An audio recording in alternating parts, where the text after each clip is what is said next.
Welcome to Backyard Professor Esoteric Studies. Galadriel, is she even relevant for anything today? How about Gandalf, a wizard? There are no wizards. What is it about Tolkien's characters that make them relevant today? That's the power of studying Tolkien. Let me share something I found that I believe is not only very interesting, but very relevant right now.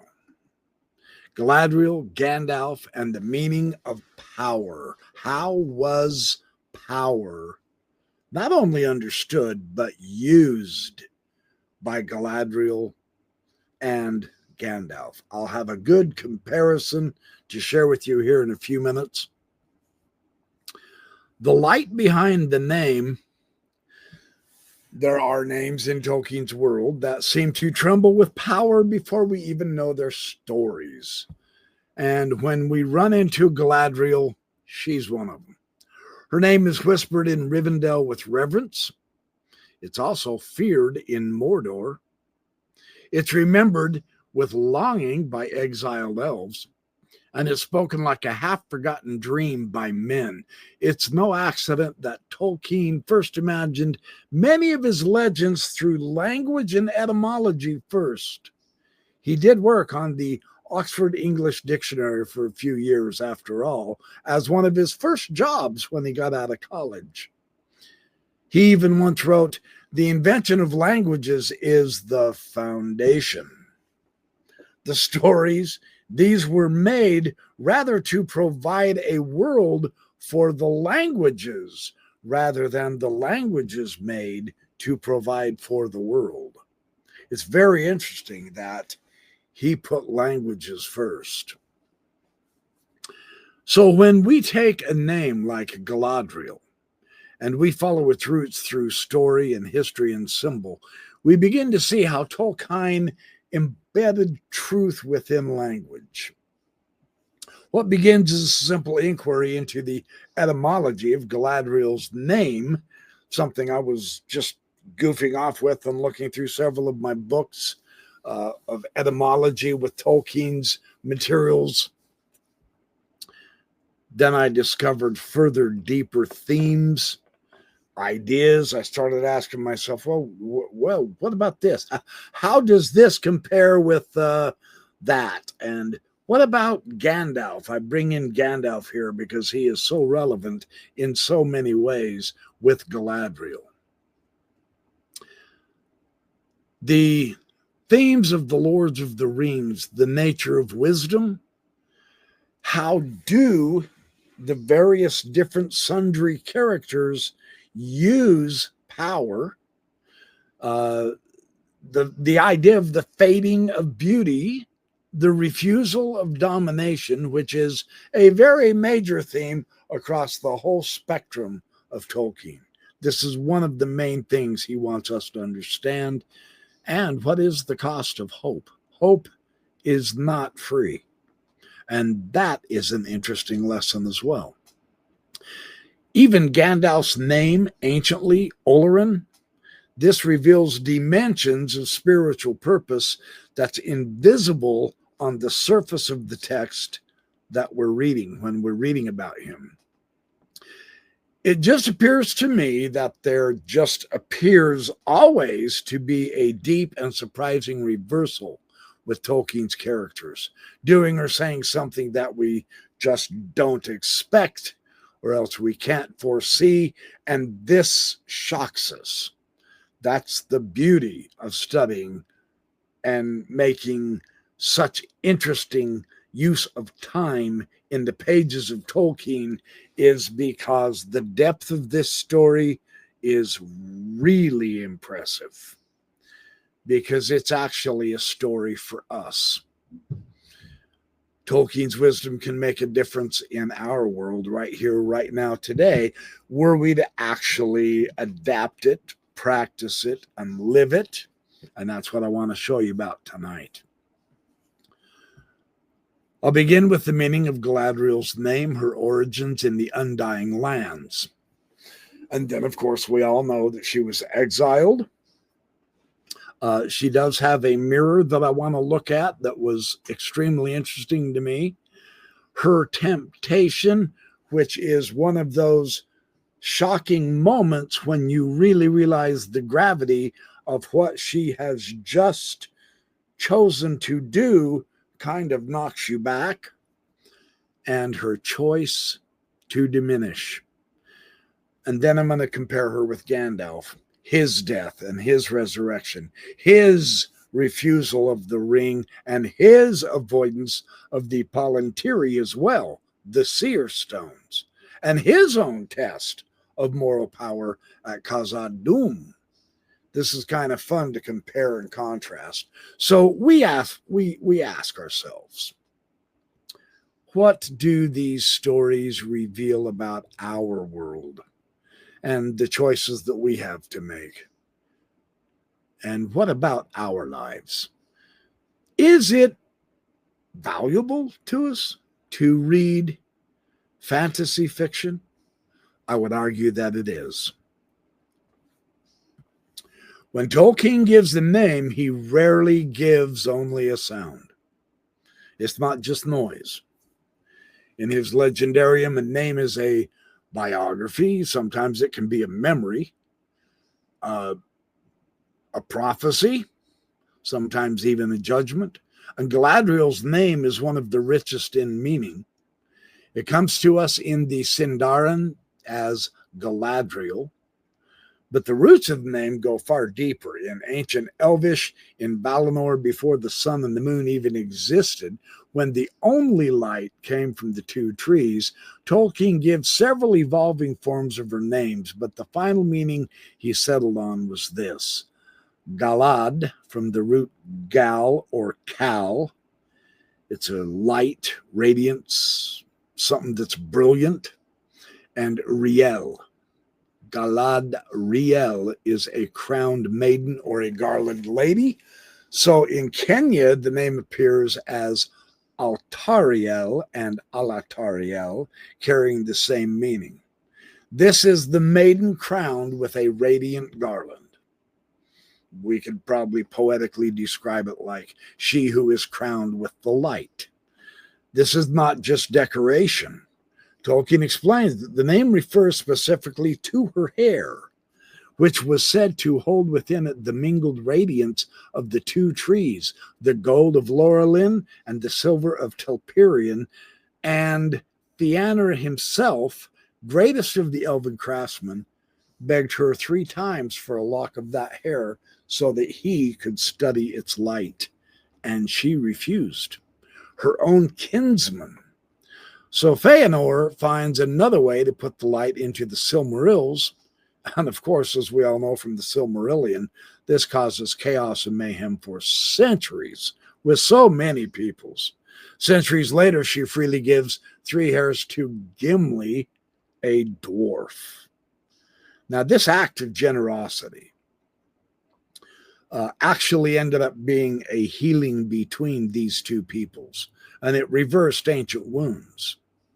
Her hair, her name, and her gift are all bound by this same symbolism of something like light remembered, light preserved, freely given, while never possessed. So why does this matter to us? Why does this matter to the story?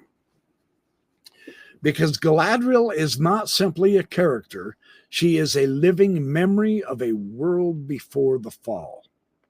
She was born in Aman, the blessed realm is how Tolkien described it, before evil darkened the trees, before even the sun rose, before death entered into the Middle Earth. She does not merely remember that light, she carries it within her in her being, in her hair. This is why her presence in Middle-earth feels different from any other character except perhaps Gandalf or Elrond. I would throw Elrond in that too. She's not wise because she studied her books, nor powerful because she commands armies. That's not where she gets it from. She's wise because she remembers a time when the world was whole, and she's powerful because she has carried that memory through exile, across ice, through sorrow, betrayal, millennia of war and fading. And she faithfully carried that memory. Her name's a paradox. It's a gift. It's given by Celeborn in the tongue of Sindarin. It's also a burden. It's a reminder of what she once was and what she has chosen to become. She has other names too. In Valinor, she is called Artanis, the noble woman, or Nirwin, the man maiden for her strength and tall stature. She could compete with absolutely any of them in any type of sport situation. But it is Galadriel that endures. And that is the name by which the Middle Earth knows her. It's a name rooted in light more than in power. And this light has moral power. It's the same light captured in her file, right? And that's the one that she gives to Frodo. In this file is caught the light of Irindil's star, set amid the waters of my fountain. May it be a light to you in dark places when all other lights go out, she tells Frodo. Light is not just illumination, it is memory against despair. So when we speak her name, Galadriel, we are not only identifying an elf, we are speaking of light that has endured mourning and power that has chosen restraint and memory that refuses to die through thousands of years, and above all, hope that walks in exile because that's where she went. This is where a story begins, exile and sorrow. It's not just one of light, this story of this remarkable woman. It's one of loss, exile, and in the process of her experiences, she has moral transformation. She was born in the bliss of Aman. She becomes one of the greatest exiles of Middle Earth. Understanding this tension, her memory of the paradise that she came out of versus the reality of a marred world, that's essential to understanding who Galadriel was. So the question is, why then did she leave the Blessed Realm? Unlike Feanor, Galadriel did not swear the dreadful oath that led to kinslaying and ruin. She did not desire vengeance against Morgoth as he did. And here's what Tolkien says. He tells us this. He says, she yearned to see the wide, unguarded lands and to rule there a realm at her own will. So this desire ends up being quite complex because it's not evil as such. She doesn't desire domination, only leadership and freedom, and yet she's proud. It does contain pride. She wants to be queen of something not given to her. So when Feanor leads the Noldor in rebellion against the Valar, and that takes your breath away on its own, Galadriel refuses to follow his oath or his madness, but, and here's a key, she doesn't stay behind in Valinor either. She goes ahead and leaves with Feanor and the Noldor. But she leaves on her own authority. And this is important. Hers is not a fall. It's a choice of independence, I'll put it. And it still carries consequences, however, that she pays for thousands of years. And this is one of the breathtaking aspects of understanding Galadriel and her situation.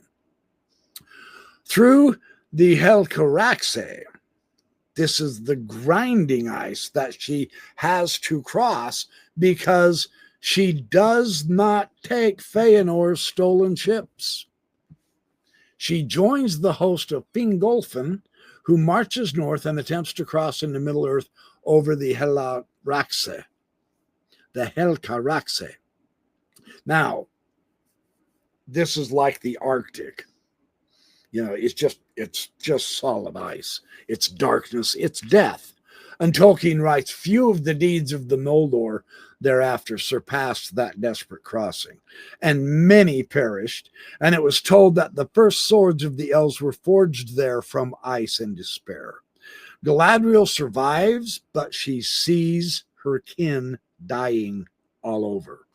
She hears the ice crack beneath them. She loses paradise, siblings, friends. That memory shapes her forever.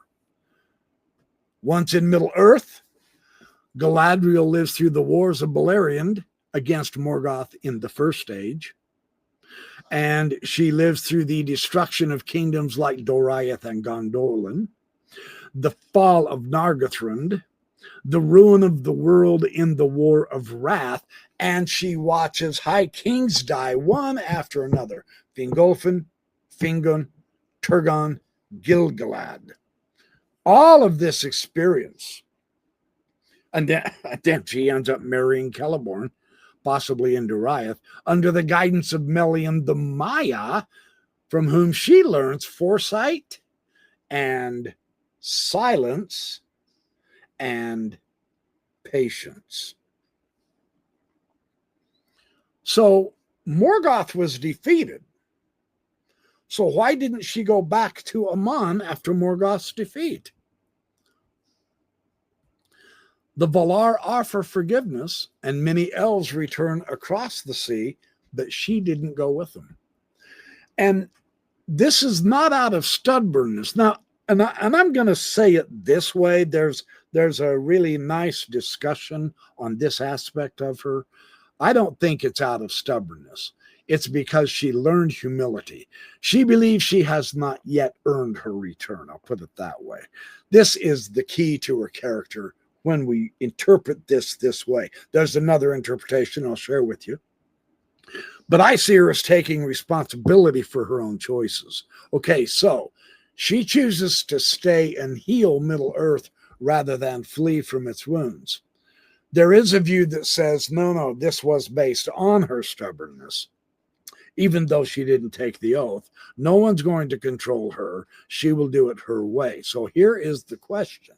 Was Galadriel's decision to stay in Middle-earth after the First Age, is this humility and repentance issuing forth from her, or is this an act of pride and stubborn independence?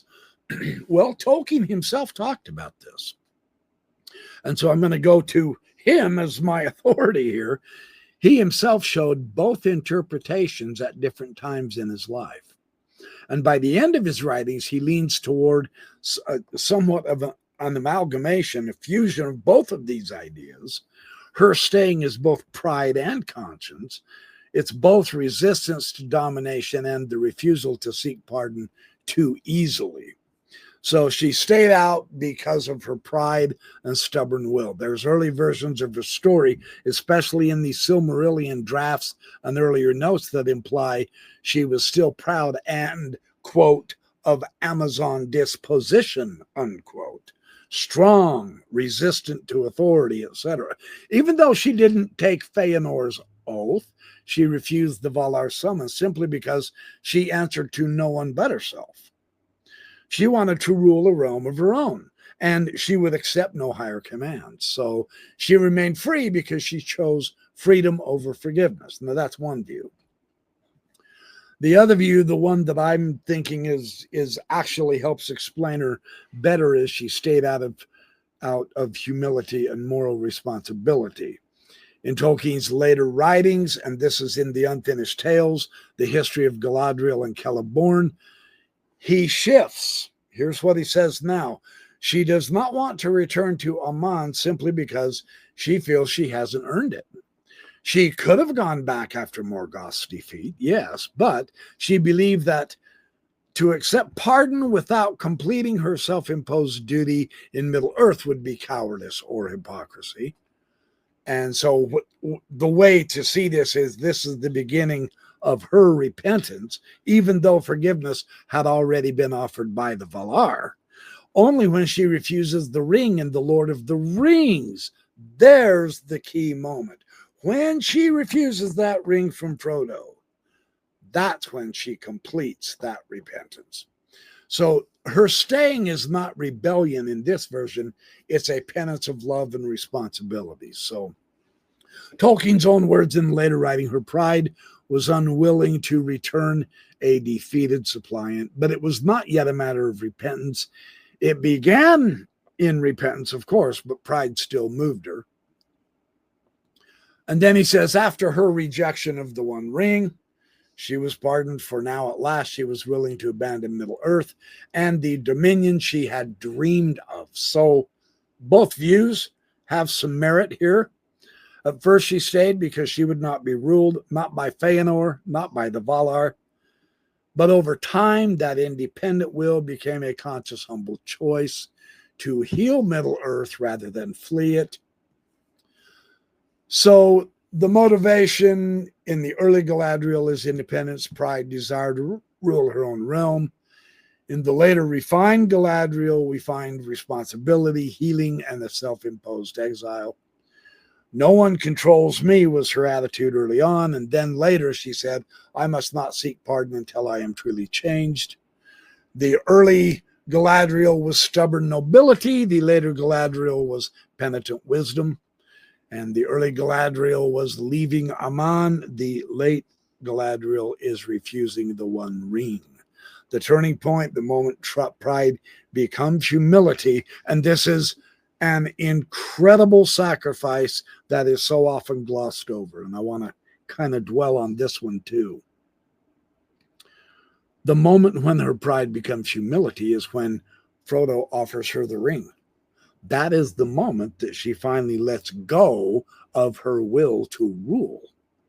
She had had that will for thousands of years in exile. And when this little darling bumpkin hobbit offered her the ring, that's when she won. She's not perfect when she leaves Valinor. Not at all. She's not perfect when she refuses to return. She's actually becoming. That's her status. This is a process of her character.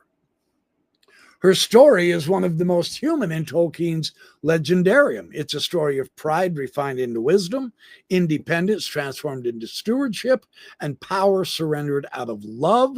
The Lady of Lórien by the Third Age, that's what she becomes, the Lady of Lórien. Now, this is the Third Age. She was born before the sun and moon in the First Age. The very light of the two trees shone upon her. That's how old she is. She's been through the First Age. She has been through the entire Second Age. And now she's in the Third Age. And now she's the Lady of Lórien. She's the guardian of one of the last untouched elvish realms, is what she is. With the power of Nenya, that's the ring of adamant that she has, she does not conquer, she preserves. Lórien becomes a kind of a memory of Valinor on Middle-earth. It's a place where time moves gently, where leaves do not wither, where sorrow is held at bay but never denied. Yet she knows this is only temporary. She knows that if the One Ring is destroyed, her own ring will fade because it's tied to the power of that One Ring. Lórien will diminish, her place that she has kept preserved all these millennia and millennia and millennia, that's going to diminish, and her time in Middle-earth will end. And still, she supports Frodo's quest to go destroy the ring. This is the heart of her character. She remembers the light, but does not cling to it. She bears exile, but without bitterness. She has power, but she chooses mercy. So the mirror, the idea of the mirror here that I want to share, this is the moment where she reveals not only what she knows, but how she uses knowledge. And this is quite interesting. This is very fun because it's one of the most mystical and morally significant moments in the Fellowship of the Ring. On the surface, it's a moment of enchantment, yeah, but beneath this lies a profound meditation on knowledge. What should be seen? Who should see it? And how knowledge can either grant wisdom, but knowledge is like a double-edged sword too, because it can also destroy hope. And Galadriel is well aware of that when she shares her mirror. In a quiet garden in Lórien, beneath the starlight of Barda, Galadriel shows Frodo and Sam a shallow silver basin filled with still water. This is the mirror of Galadriel. She says, "Many things I can command the mirror to reveal, and to some I can show what they desire to see. But the mirror will also show things unbidden, things that were, things that are, and some things that have not yet come to pass." Unlike the palantíri, her mirror is not a device of command or domination. There is no control here. There's only invitation. This is already deeply symbolic because knowledge is offered to one to look into the mirror. It is not forced. The will of the viewer does matter as they look into that mirror. So what do Sam and Frodo see? Sam looks first, and he sees his beloved Shire.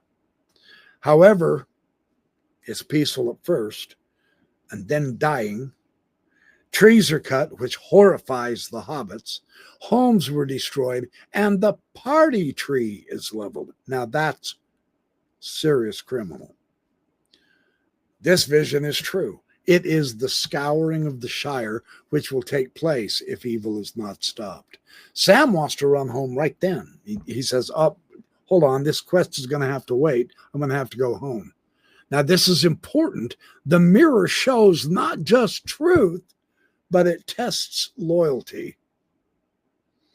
And through the discussion, Sam decides to stay with Frodo. He's loyal to Frodo. So Frodo looks next, and what does he see? He sees a white ship with sails like swan wings. Now, this is his glimpse of the West, the fate of the elves, and his own future. The Eye of Sauron, it's vast, it's lidless, it's wreathed in flame, it's searching. He knows that it's seeking him. And he senses that it also seeks Galadriel because, of course, she has one of the 3 elven rings. This is not fantasy. Tolkien makes this very clear. Sauron and Galadriel are aware of one another across the world. So now we have a contest in a way. Galadriel's way of seeing contrasts sharply with others in the story. And this is where comparing and cross-checking stuff gets so interesting. Galadriel's way of seeing is the mirror of still water. It's reflective, it's passive, it's truthful, yet free. Knowledge is married to humility through Galadriel's mirror. With Saruman and the palantír, the stones of command is all about domination. Knowledge is twisted into pride and treason. With Denethor, the palantír of Minas Tirith, knowledge is without hope, and it leads to despair and suicide. With Elrond, it's about lore, memory, and wisdom, and it uses knowledge to counsel others, not control them. That's why Elrond has the last word on the Fellowship of the Ring on the quest to go destroy the ring. He is the last one to be speaking because he counsels the whole group. Sauron sees through the eye. It searches and it dominates.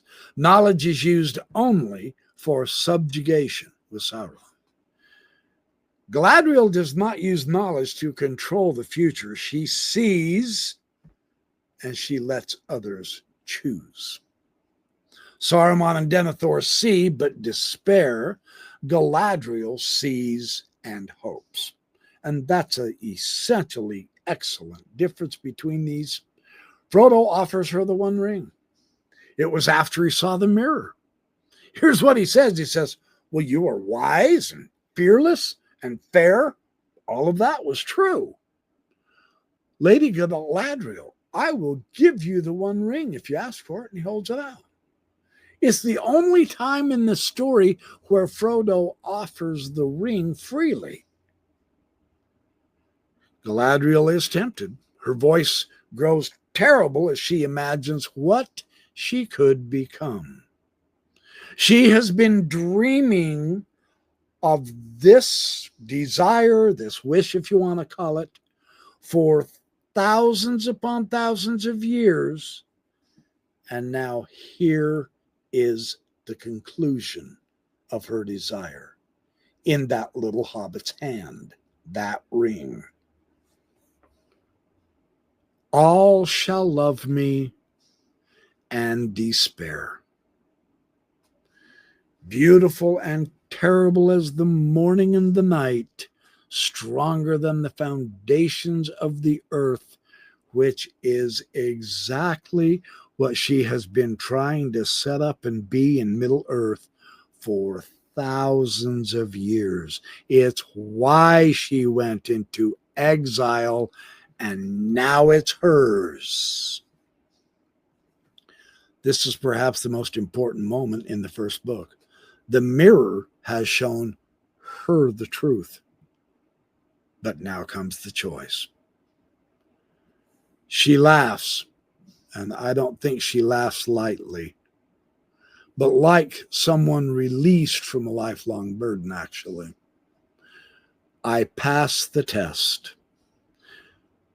I will diminish and go into the West and remain Galadriel. Now, this is not resignation.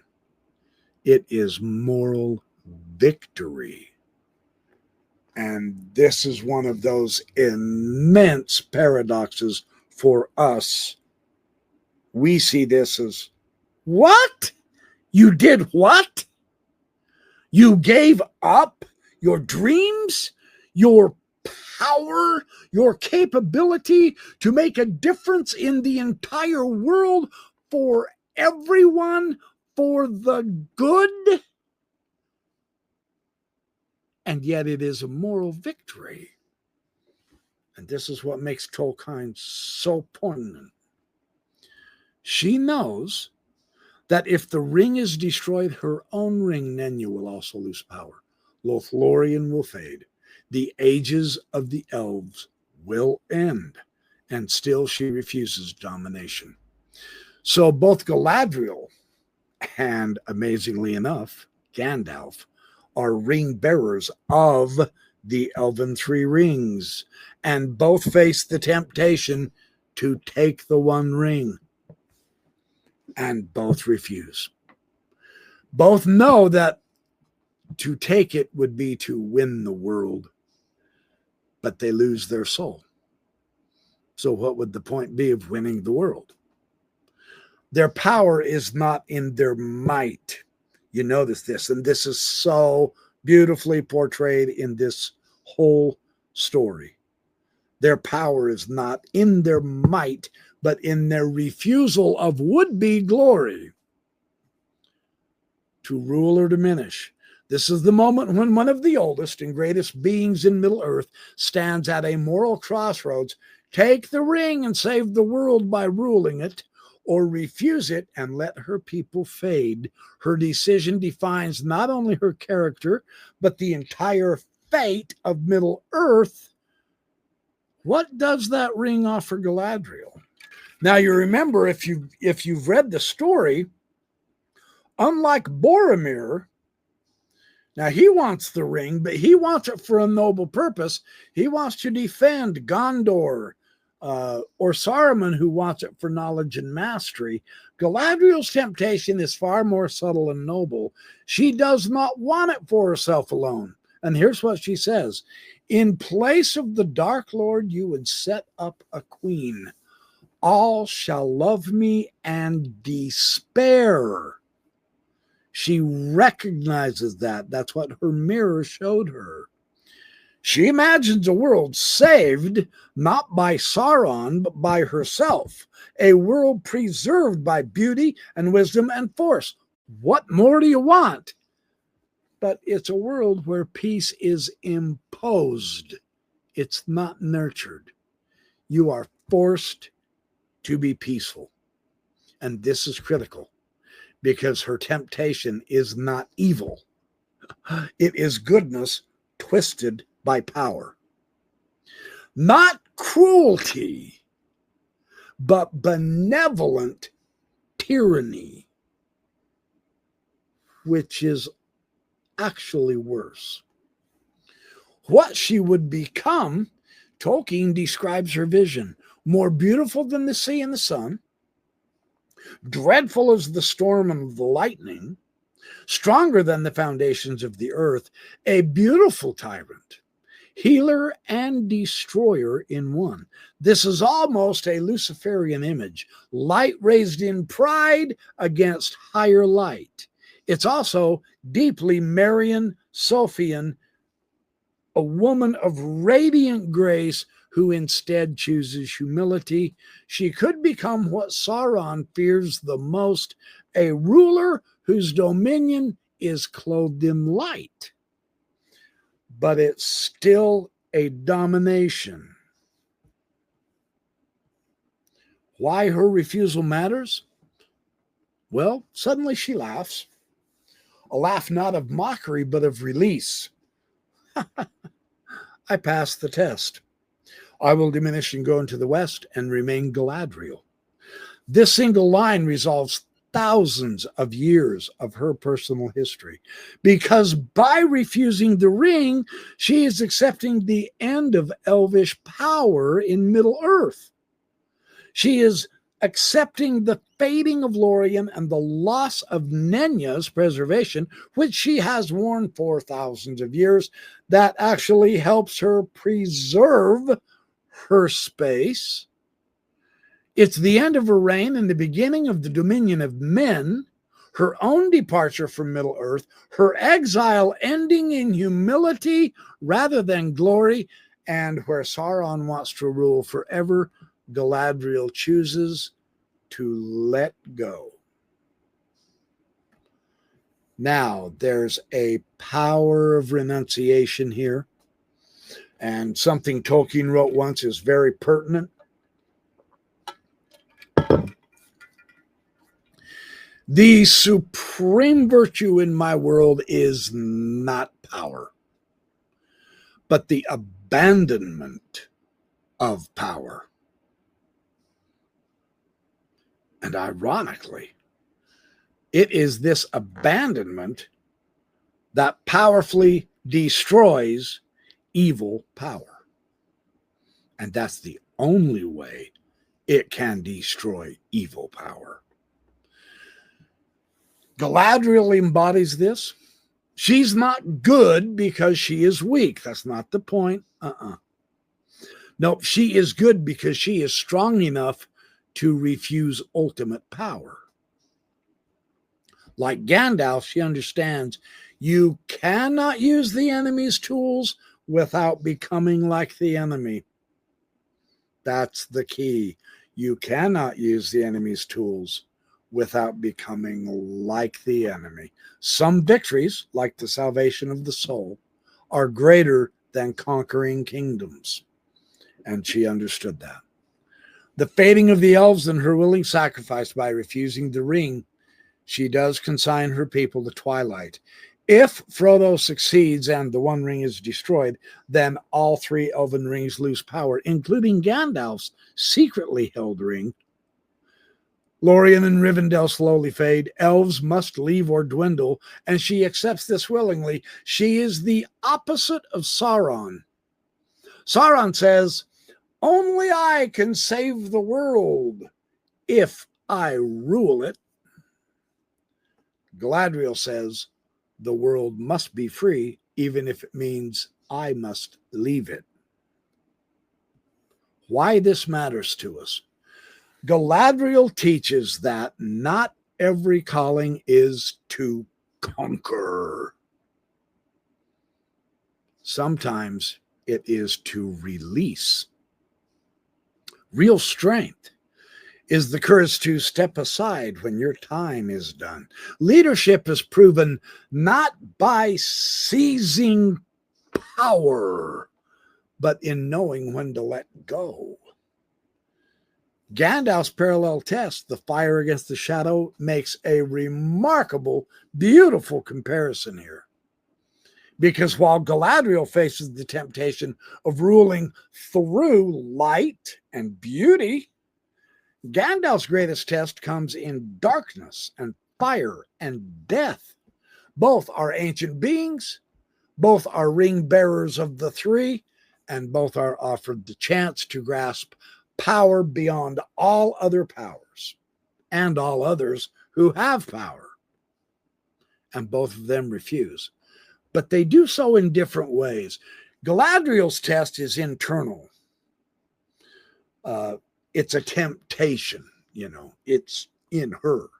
Gandalf's test is external, and it's sacrificial.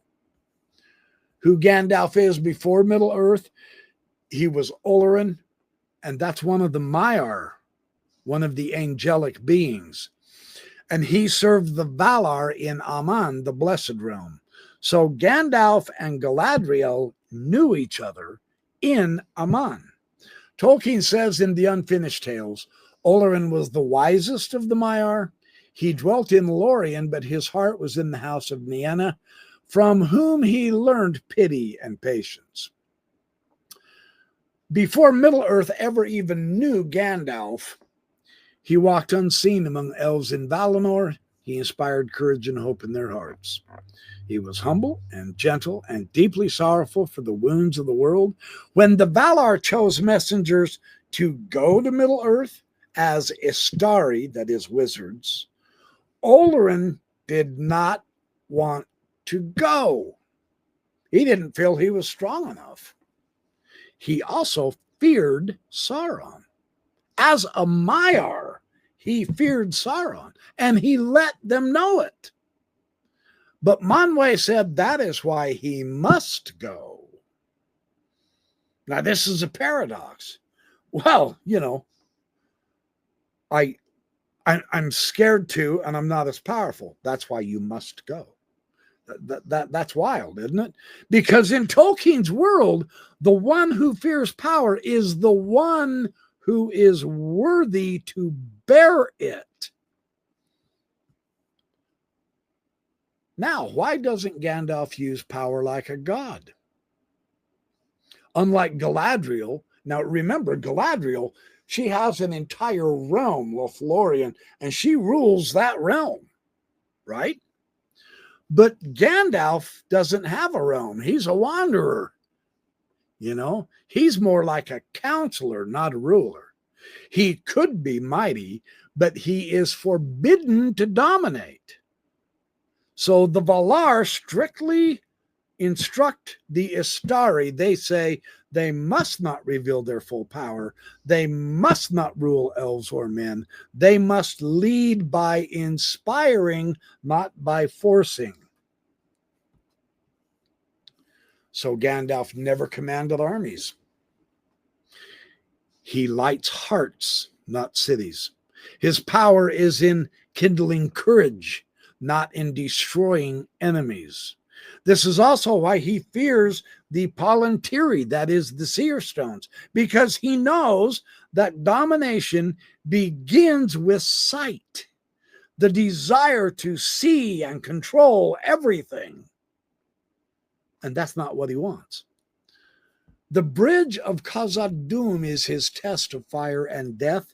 In Moria, Gandalf confronts a Balrog of Morgoth, a corrupted Maya. older than Sauron's dominion, a being of flame and terror. And this is not wizard versus monster. Let's get that clear. This is not a wizard versus a great big bad guy, a monster. No, it is a Maya versus a Maya. This is a spirit versus a spirit. On the bridge, Gandalf says, I am a servant of the secret fire, wielder of the flame of Anor. You cannot pass. These are not poetic words. They have deep theological meaning. Let's take a look at this. The term is the secret fire. The flame imperishable is what he's talking about. This was the actual literal creative light of Ilúvatar, the divine yes that gives reality to creation. Gandalf aligns with life and being and creation itself. The flame of Anor is the holy fire of the sun, light that heals and protects. It does not consume. And the Balrog's fire, he also identified. Morgoth's corrupted flame, this is the fire of domination, hatred, and mockery of creation. So Gandalf's stand against this Balrog is not just physical. It is spiritual resistance. He holds the bridge, but the bridge collapses and he falls with the Balrog. So did Gandalf know he would return? I mean, is that why he made his stand? Because he realized, look, I can stop this big bad Balrog, and these guys are going to continue on and make it. But I'm going to be back. I'll come back. I don't think he knew that. I don't think he did. He sacrifices himself not knowing what comes after. Because he later explains, he says, then the darkness took me, and I strayed out of thought and time. He was gone. Naked, I was sent back for a brief time, until my task is done. This is sacrifice without reward insight. His resurrection is not a right, it is a gift from Eru Ilúvatar himself. Tolkien confirms this in a letter, actually. He says, Gandalf died indeed and was changed. For that he was sent back by the One, and he was clothed in white. So Gandalf the White is power in purified humility, not power in purified strength. That is not what he came back with. Power in purified humility. When he returns, he's not Gandalf the Grey, he's Gandalf the White. He has taken Saruman's place, but without Saruman's pride. His power is clearer and his authority is undeniable. But note, and especially in the movie, this portrayed it pretty good. In the book, it's excellent. He is gentler. Amazingly, he's been given this added weight of just pure. And yet he's even gentler. He's more compassionate. This is the missing ingredient missing in our world's leaders today.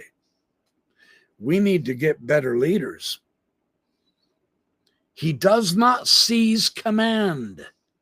He counsels Theoden, but he does not rule him. He leads, but without possessing. He wields great power, but he's always a servant of the secret fire. He is serving, he is not dominating. So Galadriel faces the temptation to rule with beauty and wisdom, where Gandalf faced the calling to die in service without the certainty of victory. Galadriel could become queen of the world. Gandalf could become lord of the ring. She refuses domination. He gives his very life. She says, I will diminish. He falls into fire and shadow. She says the reward is the return to the West, which is her absolution. And for him, his reward is the return to life as a transfigured person. Galadriel relinquishes power. Gandalf relinquishes life. Both refuse domination, and thus both are exalted. This is pure irony from today's politics and our understanding of where the truth lies. We're missing it. That's why it is very important, in my opinion, to reread Tolkien. I think he's got the answer to today's problems if we have the strength of character to perform the necessary services. That's the catch. So the palantíri. Now, these are all about knowledge control and the corruption of sight. In Galadriel's mirror, what we see here is an image of wisdom with humility. Then the palantíri are their darkened counterparts. This is knowledge without mercy. And the vision is twisted toward domination or despair, one or the other. This part of the story is subtle in the films, but this is one of Tolkien's most profound statements about the ethics of knowledge and leadership and power. What are they? Well, they're the far-seeing stones. So we're not talking about evil artifacts. They're far-seeing stones. They were crafted by the Noldorian elves in Valinor, possibly by Feanor himself, during the bliss of the years of the trees. They were seen later as a gift to the Númenóreans, and from there they were brought to Middle-earth. Their intended purposes were noble. These are not evil of themselves. They were to communicate across great distances. They were to allow rulers to govern wisely by seeing events afar, and they were to unite kingdoms, not divide them. In Aman, surrounded by trust in the blessed land, they were safe tools. In Middle-earth, however, where the heart of the user mattered, they became perilous. And this is why Gandalf fears them. When Pippin steals a glance into the Orthanc stone, Gandalf reacts with real alarm. He's actually quite hysterical. He later says, the stones are not all accounted for, and they are not all safe. So he knows that the chief palantir is in Barad-dûr, under Sauron's control. So any weaker stone can be dominated. That's the theme of Sauron. And it's dominated by the will working through the Master Stone, which is controlled by Sauron. So looking into it is like opening one's mind to Sauron's will. But Gandalf's fear is not superstition, it is moral caution. The danger lies not in the stones themselves, but in the temptation to see more than one should, or the desire to act upon partial knowledge, or the pride of believing one can master what others could not master. As Tolkien wrote, even the wise may be ensnared. Saruman and Denethor are two falls of vision. Saruman saw Sauron's growing armies and power, and how it destroyed him is he despaired of resistance, so he chose to join the winning side, and he became a mockery of a Dark Lord. With Denethor, the fleets of black sails approaching Gondor, he saw truth, but without any hope. He believed that all was lost, and so he killed himself and nearly his son. The important insight is the stones never lied to either Saruman or Denethor. They did not lie. They showed truth. But truth without hope is often more dangerous than lies. That's pretty profound when you really ponder that. The knowledge that comes from the palantíri is true, but truth is not enough, to paraphrase Tolkien's commentary. Aragorn versus Denethor. Now, this is the right use of sight. Only two in the Third Age used the stones correctly. Isn't that amazing? Of everyone who's in the Third Age, Aragorn and Gandalf. Aragorn does not so to dominate, but because he is of the royal Númenórean bloodline. He's the rightful master of the stone. So he uses it to declare himself openly to Sauron, to draw Sauron's gaze to him. And what that does is it buys Frodo time to get that ring to the Mount Doom to destroy it. He is not deceived because he sees with both sight and hope. That's why Aragorn used it correctly. So Denethor sees only with his eyes, though. Not his eyes and heart, but just his eyes.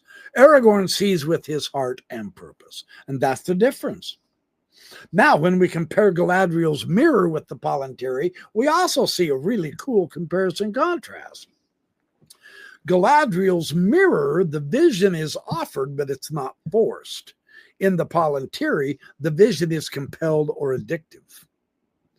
With Galadriel's mirror, what that does is it will show a possibility, not destiny, but the palantíri, that shows facts without context. The mirror requires humility to understand. The palantíri amplifies pride or despair. The mirror preserves free will. The palantíri traps minds. Galadriel's mirror is reflected in still water. The palantíri is a hard, unyielding stone. The mirror is used to heal and warn. The palantíri is used to control or despair.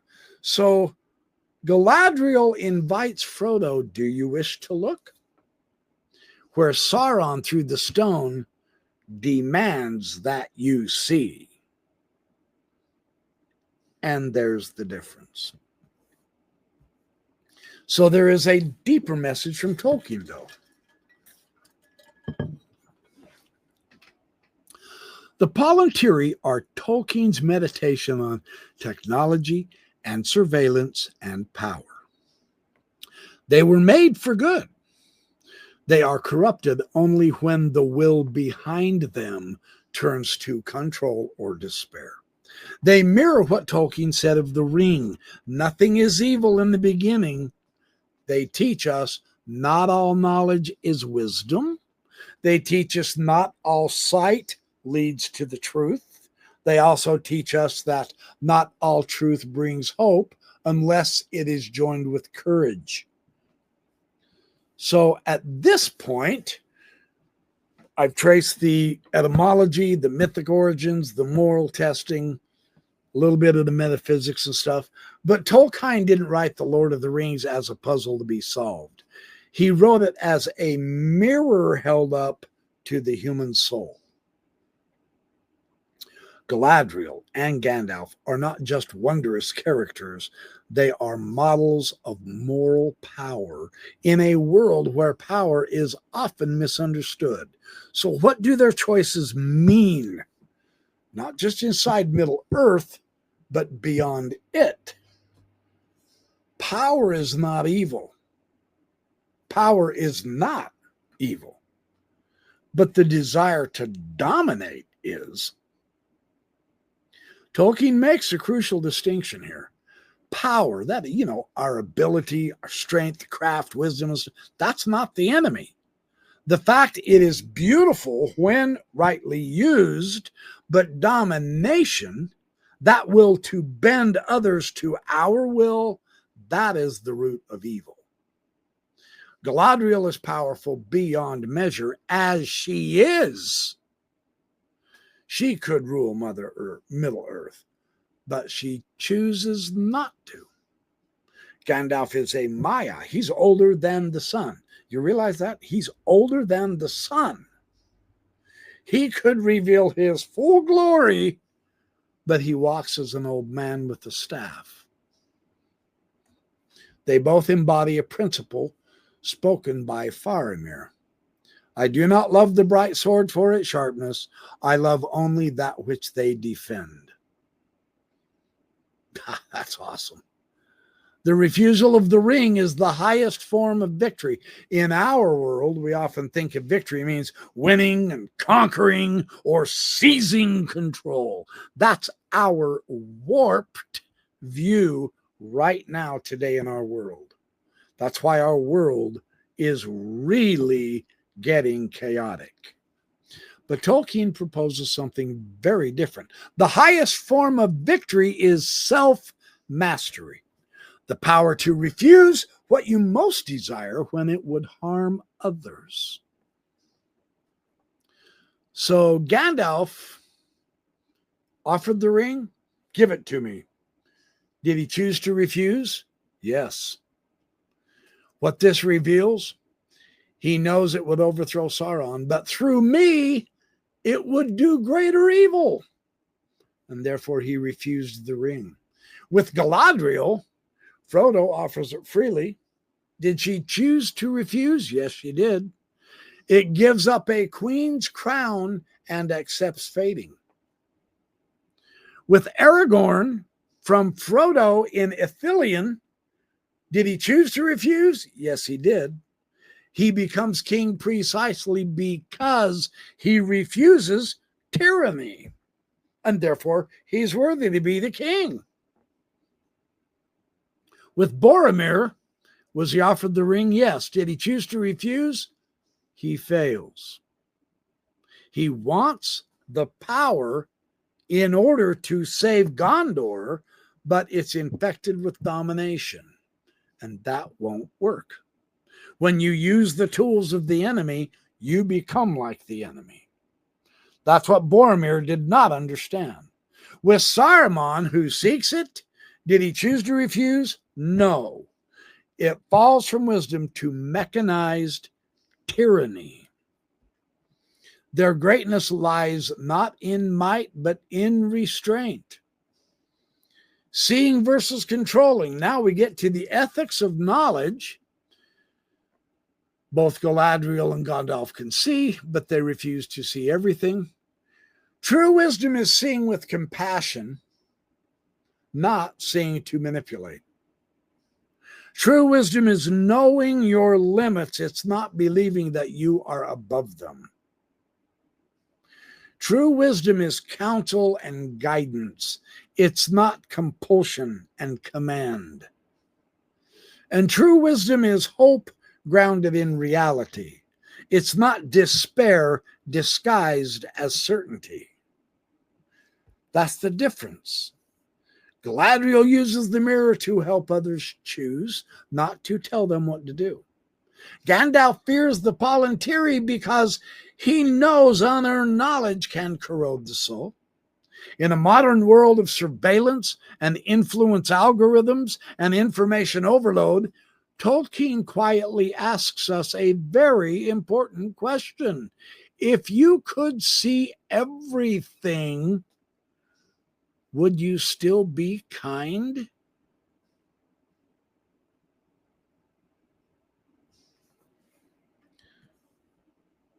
Neither Gandalf nor Galadriel act because they know they will win. Gandalf dies on the bridge not knowing he will return. Galadriel refuses the ring, not knowing she will ever see the West again. Their heroism is not certainty of success. It is faithfulness in the face of uncertainty. And this resonates to the core in Tolkien's worldview. Above all shadows rides the sun.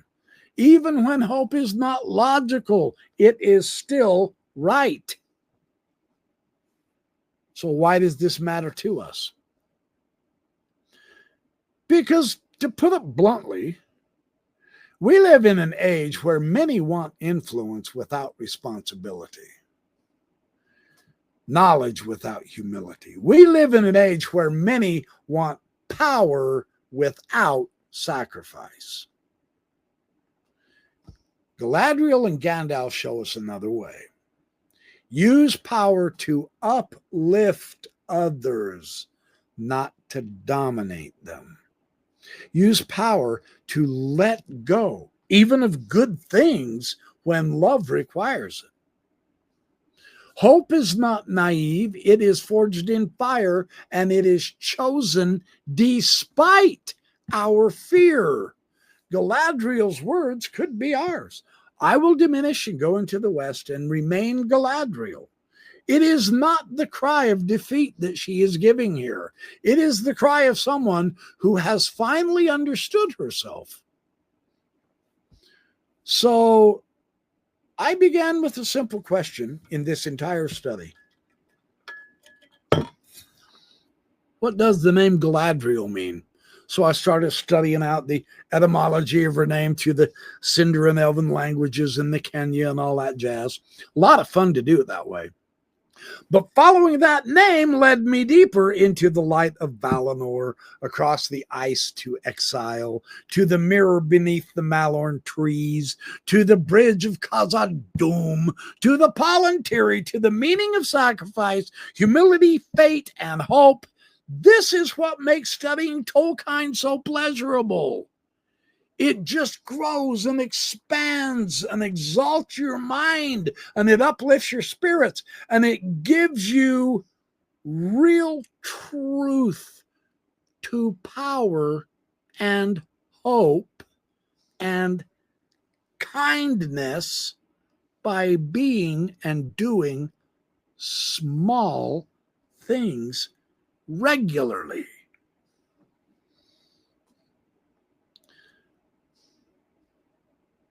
Tolkien's living answers to the question that haunts every age. That's what Galadriel and Gandalf are. What is true power and how should we use it? Galadriel shows that true greatness lies not in conquest, but in renunciation, the power to say no when the world urges you to rule. Gandalf shows that true leadership is not found in domination, but in service, sacrifice, and trust, even when the outcome is uncertain. They both refuse the ring. They both refuse domination. They are willing to lose everything, power, place, even life, rather than win the world and lose their soul. That's why they shine. And this perhaps is Tolkien's deepest message. Evil is not defeated by a greater force of domination. That's not how you defeat evil, but by the refusal to dominate. Not by seizing power, but by laying it down. Not by heroes who win, but by those who remain faithful when victory seems impossible.